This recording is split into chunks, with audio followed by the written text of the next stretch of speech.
तो दोस्तों कैसे आप सभी। मैं आशा करता हूं आप सब बिल्कुल ठीक होंगे। दोस्तों साया, भूत प्रेत, परछाई, इन सब की भी सबसे बड़ी बात जिस पर बीतती है आखिर में उसे ही मालूम होता है। बस इसीलिए आज आपके लिए एक ऐसी कहानी लेकर आया हूं जिसे सुनने के बाद आपको महसूस होगा कि एक एक दिन काटना और अपने दर्द को अकेले झेलना कितना मुश्किल होता है। साथ ही मैं सुशांत जी का धन्यवाद करना चाहता हूं कि उन्होंने इतनी मेहनत से मुझे कहानी भेजी कि मैं आपको बता नहीं सकता। मैं इनका जितना भी धन्यवाद करूं बहुत कम होगा। बस आप अगर पहली बार मेरे चैनल पर आए हैं और पहली बार ही मेरी आवाज सुन रहे हैं तो चैनल को सब्सक्राइब करके बेल बटन ऑल पे कर दीजिएगा, क्योंकि मैं इसी तरह की रोमांच भरी कहानियां लाता रहता हूं। साथ ही अगर आप ये भी चाहते हैं कि सुशांत जी की तरह मैं भी आपकी कहानियों को अपनी आवाज दूं तो इस कहानी को सुनने के बाद आप मुझे इंस्टाग्राम पर मैसेज कर सकते हैं। कहानी के बाद मैं आप सबको वहीं मिलूंगा। तो बस जल्दी से अपने अपने हेडफोन लगाएं और शुरू हो जाए मेरे यानी महेश के साथ। दोस्तों मेरा नाम सुशांत है। मैं दिल्ली का रहने वाला हूं। कितने टाइम से आपके चैनल को खामोशी से सुन रहा हूं। लोगों की घटनाएं सुनता हूं तो खुद पर बीती हुई घटना याद आ जाती है, और ठीक जब वो गुजरे हुए लम्हे मुझे याद आते हैं तो मैं खौफ से कांप कर रह जाता हूं। ये बात आज से 10 साल पुरानी है। आज से 10 साल पहले मैं उस भूल भुलैया में फंस के रह चुका था जिससे निकल पाना मुझे बहुत मुश्किल लगता था। वो एक ऐसी भयानक रात थी जिसे मैं आज तक नहीं भूल पाया। मैं ग्रेजुएट होकर जब कॉलेज से निकला तो मुझे कुछ समझ नहीं आ रहा था कि मैं क्या करूं। नौकरी मिलने का कोई आसार नहीं था। मैं कई जगह तो इंटरव्यू देने भी नहीं जा पाया। सच कहता हूं, नाकामी का सामना करना पड़ा। एक दिन की बात है, मेरे दोस्त विक्रम ने मुझे पिज्जा डिलीवर करने को कहा, क्योंकि वो खुद भी डिलीवरी बॉय की जॉब कर रहा था। उन दिनों मेरी मासी की तबीयत भी बहुत खराब थी। उनका अच्छे से इलाज करवाना था। उनको देख देख कर मेरे दिल में शर्मिंदगी होती थी कि मैं अपनी बड़ी माँ के लिए कुछ भी नहीं कर पा रहा। बस यही वजह थी। जब विक्रम ने मुझे डिलीवरी बॉय की नौकरी करने को कहा, मैं क्या करता? मैंने तुरंत हाँ कर दी। कहते हैं ना होने से कुछ तो अच्छा ही है। किस्मत अच्छी थी। कंपनी को भी एक लड़के की जरूरत थी। उन्होंने मुझे एक छोटे से इंटरव्यू के बाद नौकरी दे दी। मेरे हाथ में जब 4 पैसे आने लगे तो मुझे यह काम बुरा लगने के बजाय अच्छा लगने लगा। वैसे साथ साथ मैं किसी और नौकरी की भी तलाश में था। पर खैर, उस दिन मैं ऑफ करके घर जा रहा था जब मुझे मैनेजर ने कहा कि एक जगह पिज्जा डिलीवर करना है। उस वक्त वहां कोई भी वर्कर नहीं था, क्योंकि जो लड़का नाइट शिफ्ट करता था आज वो छुट्टी पर था। उसकी तबीयत खराब थी। मैनेजर ने कहा कि अगर आज तुम ये काम करते हो तो तुम्हें ज्यादा पैसे मिलेंगे। मैनेजर की बात सुनने के बाद मैं लालच में आ गया। ये भी भूल गया कि आज अमावस्या की रात है। आसमान पर बादल छाए हुए हैं। किसी भी समय बारिश हो सकती है। मौसम बहुत ज्यादा सर्द था। मुझे अच्छे से याद है, आज जब मैं अपने घर से निकला था तो मासी ने मुझसे कहा था कि आज जल्दी आने की कोशिश करना, क्योंकि अमावस्या की रातों में बाहर रहना ठीक नहीं। अंधेरा होने से पहले आ जाना। और सबसे बड़ी बात, इस दिन भूत प्रेत आत्माएं होती हैं जो कि किसी भी व्यक्ति को नुकसान पहुंचा सकती है, क्योंकि अंधेरी रात में ये आत्माएं बहुत शक्तिशाली होती है। किसी भी व्यक्ति को नुकसान पहुंचा सकती है, और ठीक इन चीजों से टक्कर लेना मुनासिब नहीं। दोस्तों मुझे इन बातों पर विश्वास नहीं था, और यही वजह थी कि जब मैनेजर ने मुझे ज्यादा पैसों का लालच दिया तो अम्मा की सारी बातें मैं भूल गया। मैं ठीक अपनी सीट पर बैठकर मोबाइल पे कॉलिंग कर रहा था जब मैनेजर ने मुझे एक जगह का एड्रेस दिया। कहने लगे कि आप इस एड्रेस पर पहुंचो और जल्दी वापस आना, क्योंकि 2 और भी ऑर्डर है, और वैसे भी आज तुम अकेले हो तो तुम्हें ही इन दोनों जगह पर भी जाना है। मैनेजर की बात सुनकर मैं खुश हो गया। मुझे और क्या चाहिए था? पैसे भी मिल रहे थे। मैं ठीक बाइक लेकर बाहर आया और एक ठंडी सी हवा मेरे बदन को छू गई। ये ठंडी हवा मुझे अपने शरीर के अंदर उतरती हुई महसूस हो रही थी। एक अजीब सा एहसास होने लगा। दिल चाह रहा था कि यहीं से वापस चला जाऊं, मगर फिर कुछ सोचकर मैं चुपचाप चल पड़ा। दोस्तों सबसे बड़ी बात, जो पैसे मुझे मिलने वाले थे वो मेरी कई जरूरतों में काम आ सकते थे। पर एक बात थी, वो एड्रेस को ढूंढते ढूंढते मैं हैरान हो गया, क्योंकि एड्रेस एक वीरान जगह का था। वहां पर दूर दूर तक कोई व्यक्ति नहीं दिख रहा था। समझ में नहीं आया कि आखिर ये पिज्जा किसने मंगवाया। शायद हो सकता है कि कोई आकर रहने लगा हो। मैंने सर को झटकते हुए सारी सोचों को अपने जहन से निकाल दिया। लेकिन एक बात थी, मैं जैसे जैसे आगे जा रहा था मेरे मन और शरीर में खौफ सा जाग रहा था। सच कहता हूं, आज से पहले मुझे ऐसा खौफ महसूस नहीं हुआ, और होता भी क्यों ना, क्योंकि इससे पहले मैं रात में कभी बाहर घूमा ही नहीं। शायद आप भी अगर मेरी जगह होते तो डर तो लगता, मगर क्या लोग नौकरी नहीं करते? मेरी जगह अगर वो लड़का होता जो आज छुट्टी पर था वो भी तो जाता। बस मन को थोड़ा मजबूत करना होता है, क्योंकि अगर इंसान चाहे तो कुछ भी कर सकता है। बस एक ही चीज का डर था कि मैं अकेला ही बाइक पर चलता जा रहा था। मेरी बाइक की हेडलाइट अंधेरे को चीर रही थी। मैंने सोचा कि जल्दी से पिज्जा देकर मैं वापस आ जाऊंगा। मैं ठीक जैसे ही एड्रेस पर पहुंचा तो एकदम हैरान रह गया, क्योंकि उस एड्रेस के पास शमशान घाट और एक वीरान जगह थी। समझ में नहीं आया कि ऐसी जगह से ऑर्डर कैसे आ सकता है। आखिर ये कौन लोग हैं जो ऐसी सुनसान जगह पर अकेले रह रहे हैं। मेरे दिल में उन लोगों को देखकर एक जज्बा पैदा हो गया। मैंने ठीक बाइक रोड पर रोकी और घर के पास आया। मैंने जैसे ही बैल का बटन दबाया तो अंदाजा हो चुका था ये बैल खराब है, काम नहीं करती। मैंने जोर जोर से दरवाजा खटखटाना शुरू कर दिया। बार बार मैं यही सोच रहा था कि अब मैं वापस चला जाता हूं, इससे पहले कि किसी मुश्किल में ना फंस जाऊं। मेरे अंदर से आवाज आ रही थी कि मुझे यहां नहीं रुकना चाहिए, मुझे चला जाना चाहिए, क्योंकि इस वक्त मैं ऐसी जगह पर खड़ा था जहां कोई भी व्यक्ति नहीं रहता। मैं मुड़ा और चंद कदम ही आगे बढ़ा होगा कि दरवाजा एक चिरचिराहट की आवाज के साथ खुल गया। मैंने पलटकर देखा तो देखता ही रह गया। दरवाजे पर एक लड़की खड़ी थी जो दिखने में बहुत खूबसूरत लग रही थी। उस लड़की ने अपने हाथ में दीप जला रखा था। उस दीप की रोशनी उसके चेहरे पर पड़ रही थी। मैं चुपचाप उस लड़की की तरफ बढ़ा। मैंने उससे कहा कि ये पिज्जा लेकर आया हूं, आपने ऑर्डर किया था। लड़की एकदम मुस्कुरा गई। ऐसा लगा मानो उसकी आंखों में चमक आ गई। सच कहूं तो एक पल के लिए मैं डर गया, क्योंकि जिस तरीके से वो खुश हुई देखकर मैं डर गया। एक बार को तो मैं उसको देखता ही रह गया, और फिर उसके बुलाने पर मैं होश की दुनिया में वापस आ गया। उसने कहा, हाँ ये मैंने ही मंगवाया है, आप मेरे साथ अंदर चलिए, मैं आपको पैसे दे रही हूं। वैसे भी ये मौसम बाहर खड़े रहने के लिए मुनासिब नहीं है, बहुत ठंड हो रही है और ऊपर से बारिश भी, आप बीमार पड़ जाएंगे। उस लड़की के बुलाने पर एहसास हुआ कि मैं वाकई बारिश में खड़ा हूं। मैं इनकार करना चाहता था। मुझे किसी अजनबी के घर में जाना ठीक नहीं लग रहा था, मगर पता नहीं क्या बात थी, मैं खुद को रोक नहीं पाया। मैं उसके पीछे पीछे चलने लगा। पूरा घर अंधेरे में डूबा हुआ था, दीवारें टूटी फूटी थी। मैं उस मकान को देखता ही रह गया और सोच रहा था कि इतनी खूबसूरत लड़की इस पुराने वीरान घर में क्या कर रही है, इसकी क्या मजबूरी होगी। उसने मुझे कमरे में ले जाकर बैठाया। पूरे घर में इतनी खामोशी थी कि जैसे सुई गिरने की आवाज भी साफ सुनाई थी। मेरा दिल जोरों से धड़क रहा था। मैंने उससे कहा कि आप मुझे जल्दी से पैसे दे दीजिए, मुझे वापस जाना है, और भी 2-3 ऑर्डर हैं, देर हो गई तो मेरे लिए मसला बन जाएगा। मगर वो लड़की मेरी बात को नजरअंदाज करके ठीक मेरे सामने बैठ गई, और वो दीप अभी भी उसके हाथ में था।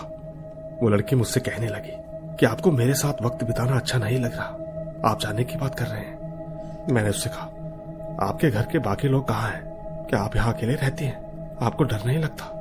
मेरी बातें सुनकर वो लड़की अजीब तरीके से हंसी और हंसती ही चली गई। उसकी हंसी इतनी खौफनाक लगने लगी कि मुझे भी डर लगने लगा। हंसते हंसते वो एकदम से चुप हो गई और फिर कहने लगी, मुझे डर नहीं लगता, लोग मुझसे डरते हैं। इस घर के पास दिन और रात कोई भी नहीं गुजरता। तुम पहले इंसान हो जो मेरे घर में आए हो, वो भी रात के समय। और तुम्हें तो मालूम होना चाहिए कि आज अमावस्या की रात है, मगर फिर भी चले आए वीरान घर में, वो भी अकेले। अब आप यहाँ आ गए हैं तो मैं आपको जाने नहीं दे सकती। दोस्तों, बात करते वक्त उसका लहजा अजीब सा हो गया था, जैसे वो मुझे धमकी दे रही हो कि अगर मैं यहां से गया तो मेरे साथ अच्छा नहीं होगा। मैं ठीक अपनी जगह से उठकर खड़ा हो गया। मैंने कहा, देखिए मैडम, मुझे वापस जाना है और भी जगह डिलीवरी करनी है, आप जल्दी से पैसे दीजिए। और हाँ, एक बात और, बारिश की फिक्र मत कीजिए, मैं भीग जाऊं या कहीं भी जाऊं, ये मेरा मसला है, आपका नहीं। दोस्तों, एकदम से मैंने अपना लहजा सख्त कर लिया था। मुझे अंदाजा हो गया था ये लड़की कुछ अजीब है। ऐसी अजीब लड़कियां इंसान को बिना वजह किसी भी मुसीबत में फंसा सकती हैं। अगर इसके घर में और कोई होता तो मुझे ऐसा देखकर क्या सोचता, और ठीक अगर ये मुझे किसी झूठी बातों में फंसा दे तो मैं क्या करता। मैं अपनी माँ का इकलौता सहारा था, मेरे बिना माँ जी नहीं सकती।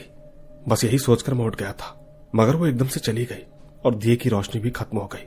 पूरा कमरा अंधेरे में डूब गया। मैं बुरी तरह डर गया। कहने लगा, कहाँ चली गई हो तुम, इतना अंधेरा क्यों हो गया?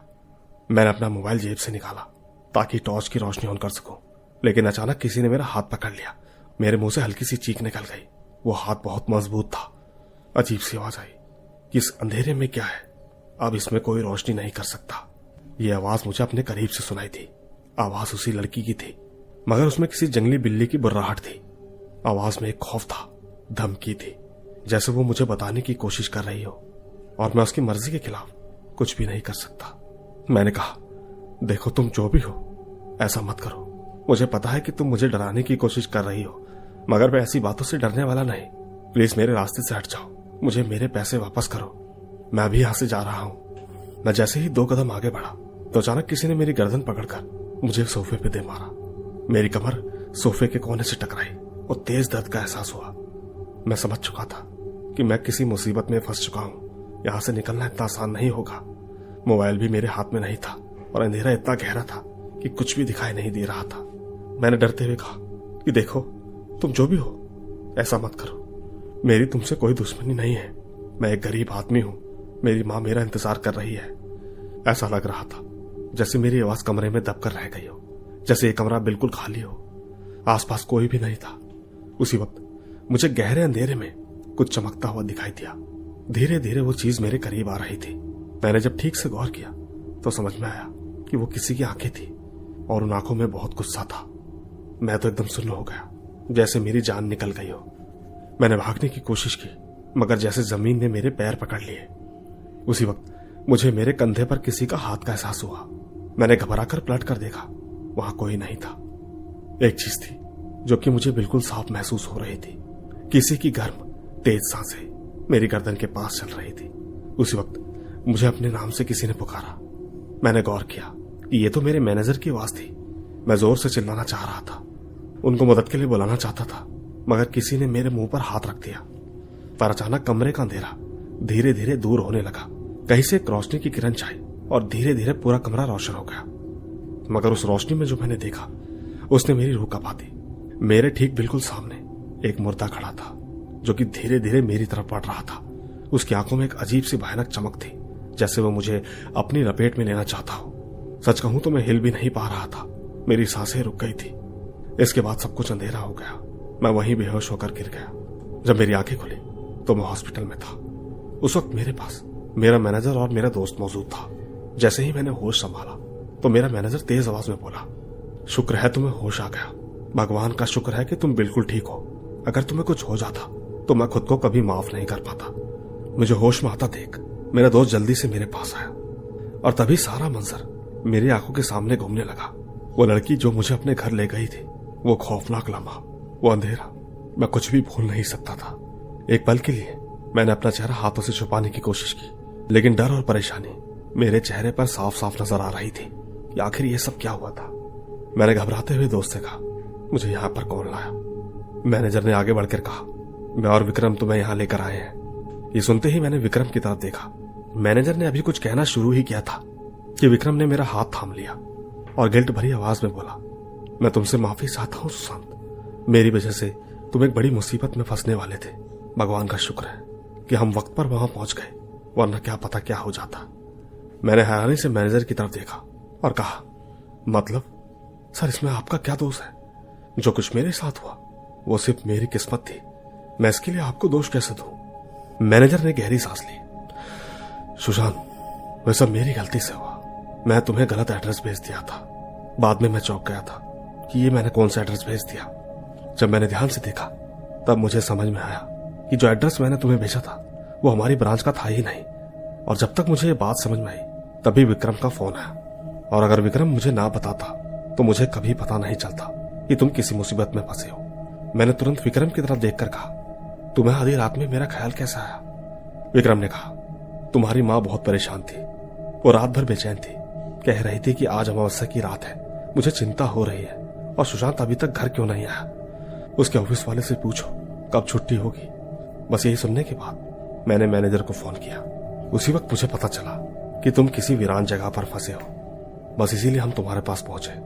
लेकिन जब हम तुम्हारे पास पहुंचे थे तब तुम बेहोश पड़े थे, इसीलिए हम तुम्हें उठाकर यहां ले आए। दोस्तों, ये सुनने के बाद मुझे एक अजीब सा एहसास हुआ कि क्या ये सिर्फ एक एक्सीडेंट था या फिर कुछ और। मैनेजर और विक्रम दोनों आपस में कुछ बातें कर रहे थे, लेकिन मेरी आंखें बंद हो गई। वो लड़की का चेहरा, वो घूरती हुई आंखें, वो सब कुछ मेरी आंखों के सामने वापस आने लगा। मैं घबराकर उठकर बैठ गया। आखिरकार ये सब क्या हुआ था? क्या सच में वो सिर्फ एक लड़की थी या फिर कुछ और? समझ में नहीं आया। ये कैसा खेला मेरे साथ हुआ था? विक्रम उस वक्त मेरे पास ही था। मुझे घबराए अंदाज में देखकर वो ठीक मेरे पास आ गया। कहने लगा कि क्या हुआ सुशांत, इतने परेशान क्यों लग रहे हो? अब तो सब कुछ ठीक है। अब मैं उसे क्या बताता कि मेरे साथ क्या हो रहा है। जैसे ही आंखें बंद करता हूं वो खौफनाक चेहरा आंखों के सामने आ जाता है। खैर, अगले दिन मैं घर वापस आ गया था। कंपनी वालों ने मुझे कुछ दिन का रेस्ट दिया था और अम्मा को विक्रम ने इस बारे में कुछ भी नहीं बताया था। मैंने भी इस बात को छुपा लिया। अगर अम्मा को बता देता तो वो बहुत परेशान हो जाती। वैसे भी जरा जरा सी बात पर वो सर पर सवार कर लिया करती थी। ये उस रात से 2 दिन की बात है। अम्मा जी काफी देर तक मेरे पास बैठकर मुझसे बातें करती रही और फिर उनके जाने के बाद मैंने कमरे का दरवाजा बंद कर दिया। मुझे अपने बिस्तर पर लेटे थोड़ी ही देर हुई थी कि तभी मुझे अजीब सी खुशबू महसूस होने लगी। यकीन कीजिएगा, मैं इस खुशबू को पहचानने लगा और फिर जल्द ही मैंने अपनी आंखें खोल दी। मुझे याद आ गया था कि ये खुशबू मैंने वहां उस वीरान घर में महसूस की थी। मैं तुरंत उठकर अपनी जगह पर बैठ गया और साधारण नजरों से इधर उधर देखने लगा। मैंने सवाल किया, कौन है यहाँ? कौन है मेरे अलावा? मेरी बात के जवाब में सिर्फ खामोशी छा गई। मैंने दोबारा चिल्ला के कहा कि मेरे आसपास कौन है? इसके बाद कमरे की रोशनी बंद हो गई। पूरा कमरा अंधेरे में डूब गया और फिर मुझे अपने कान के आसपास सरगोशें सुनाई देने लगी। एक अजीब सी आवाज जो मुझसे कह रही थी कि तुम क्या समझते हो, तुम मुझसे दूर भाग जाओगे, तुम मुझसे बच नहीं सकते। इस आवाज का सुनाई देना और मैं पूरी तरह चिल्लाने लगा। कहने लगा कि तुम यहां से चली जाओ, तुम मेरा कुछ नहीं बिगाड़ सकती, मैंने तुम्हारा कोई नुकसान नहीं किया, यहां तक कि मैं तो ये भी नहीं जानता कि तुम हो कौन। मैं गलती से तुम्हारे घर में चला गया, मगर इस छोटी सी गलती की बड़ी सजा मत दो। उसी वक्त मेरे चिल्लाने की आवाज सुनकर मेरी अम्मा भी जाग गई थी। अम्मा दरवाजा खटखटाने लगी। कमरे की हालत फिर पहले जैसी हो गई। कमरे की रोशनी भी ऑन हो गई थी। मैंने भागते हुए दरवाजा खोला। अम्मा सामने खड़ी थी। कहने लगी कि क्या हुआ सुशांत, क्यों तुम चिल्ला रहे हो? मुझे तुम्हारी आवाज सुनाई दी, सब कुछ ठीक तो है? मैं एकदम से अम्मा से लिपट गया। मुझे बहुत सुकून महसूस हो रहा था, लेकिन मैंने ये बात अम्मा को नहीं बताई। मैं जानता हूं अम्मा को बता दिया तो वो बहुत ज्यादा परेशान हो जाएंगी। मैं सो गया। मैंने अम्मा से कहा, कुछ नहीं, सपने में डर गया था। मैं ठीक अकेले अपने कमरे में सोने नहीं जा रहा था। मैं अम्मा के साथ ही आ गया।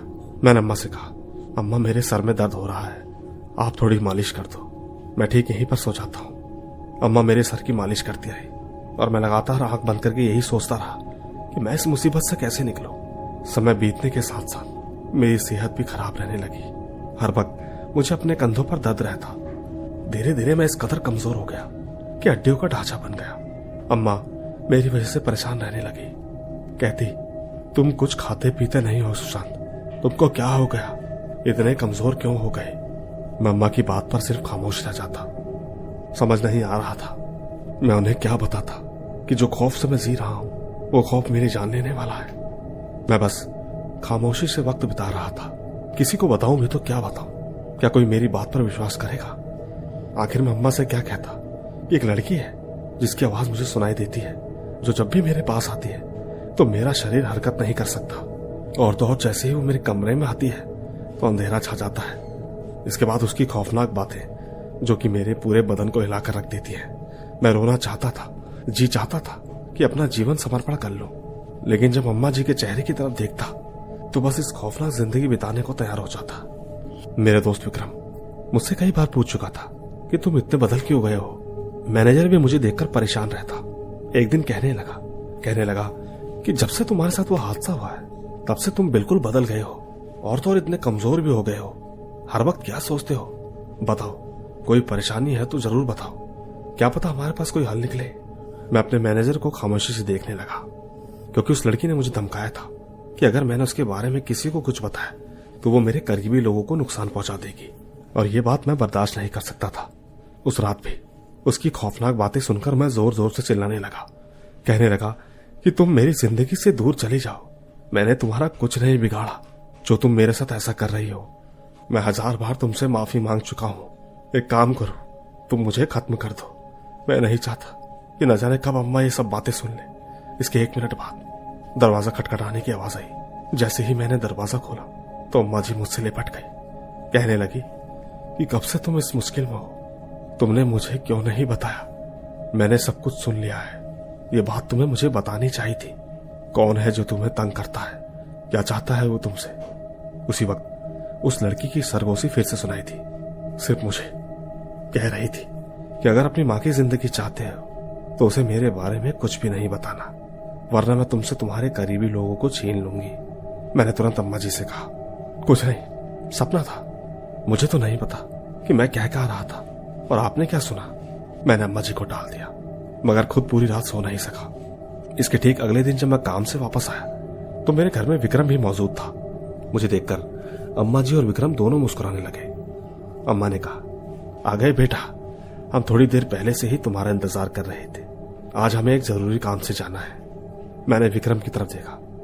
जरूरी काम? कहाँ जाना है और क्यों? वैसे भी अभी शाम हो चुकी है और मैं बहुत थक गया हूं, मैं कहीं नहीं जाना चाहता। विक्रम ने कहा, अरे कुछ नहीं होता, चलो हमारे साथ, बहुत मजा आएगा। मैं तुम्हें एक बहुत अच्छी जगह पर लेकर जा रहा हूं, बार बार ऐसा मौका नहीं मिलता। विक्रम जबरदस्ती करके मुझे घर से बाहर ले आया।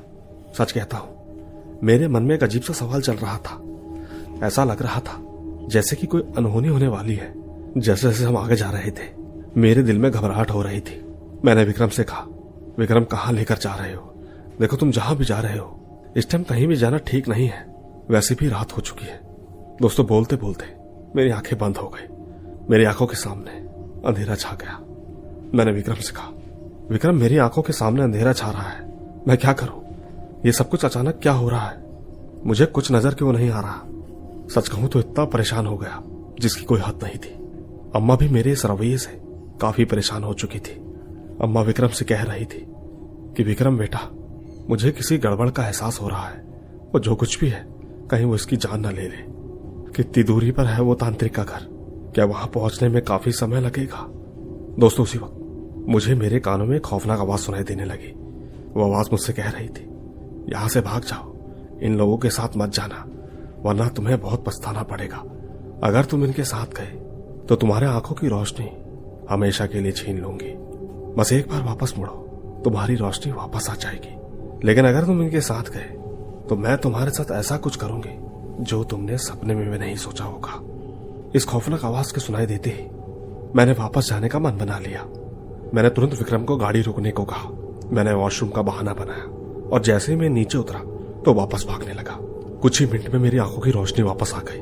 मुझे मालूम हो गया कि वो जो कुछ भी है वो नहीं चाहती कि मैं माँ और अपने दोस्त के साथ जाऊं। विक्रम ठीक मेरे पीछे पीछे भागता रहा, कहने लगा कि क्या हो गया सुशांत, कहाँ जा रहे हो तुम?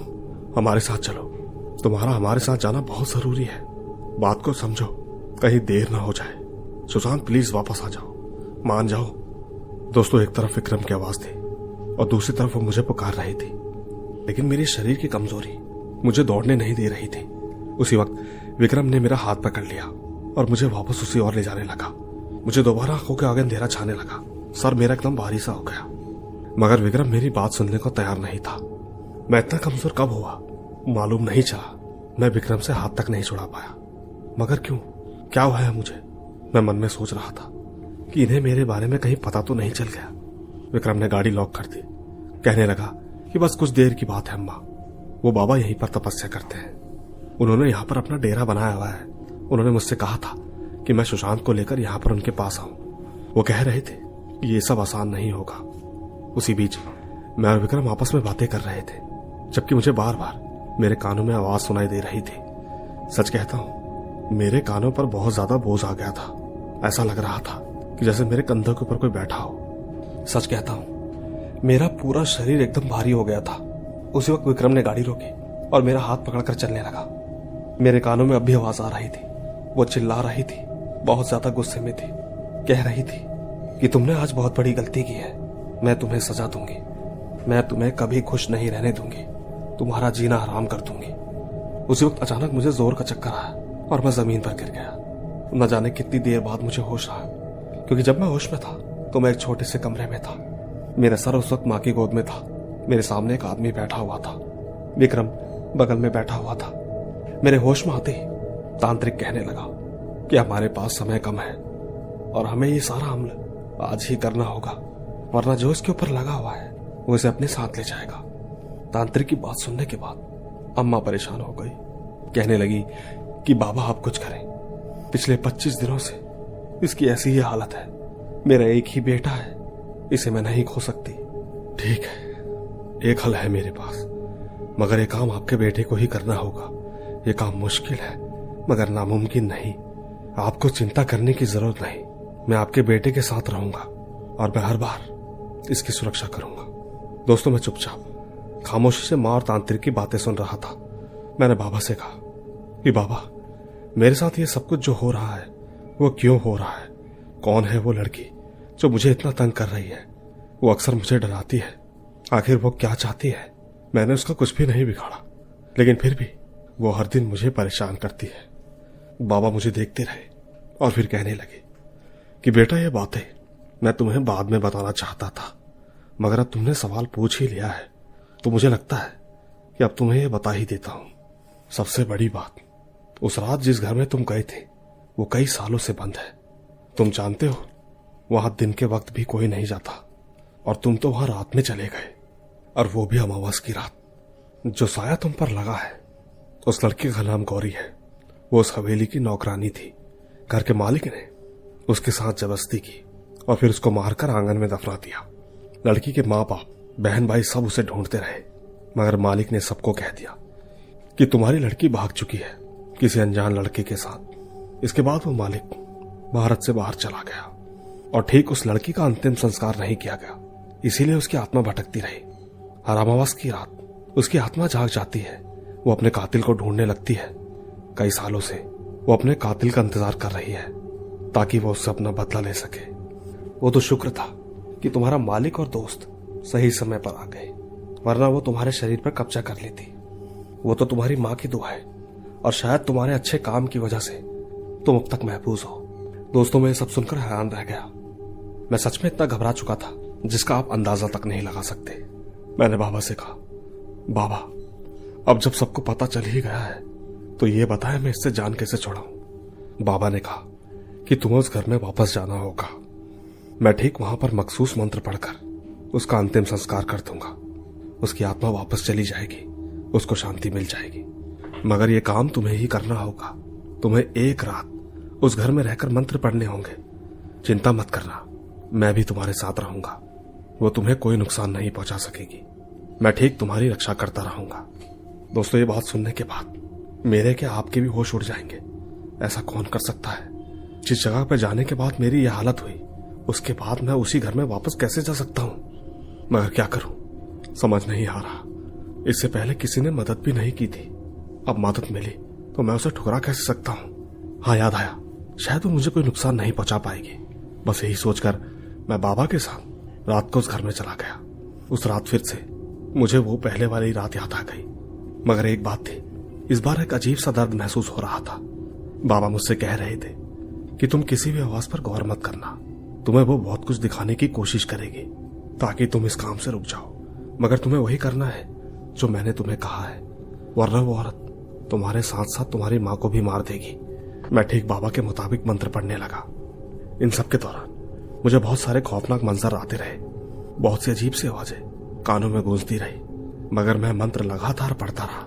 उसी बीच मुझे वो जगह नजर आई जहां पर उसकी लाश गाड़ी हुई थी। बाबा ने मेरे हाथ का इशारा देखा और वो समझ गए कि लाश को इधर ही गाड़ा हुआ है। बाबा ने उस जगह के चारों ओर घेरा बना दिया। चारों तरफ एकदम खामोशी से छा गई। बाबा मेरे पास आए और मेरे कंधे पर हाथ रखकर कहने लगे, तुम पर जो मुश्किल थी वो खत्म हो गई।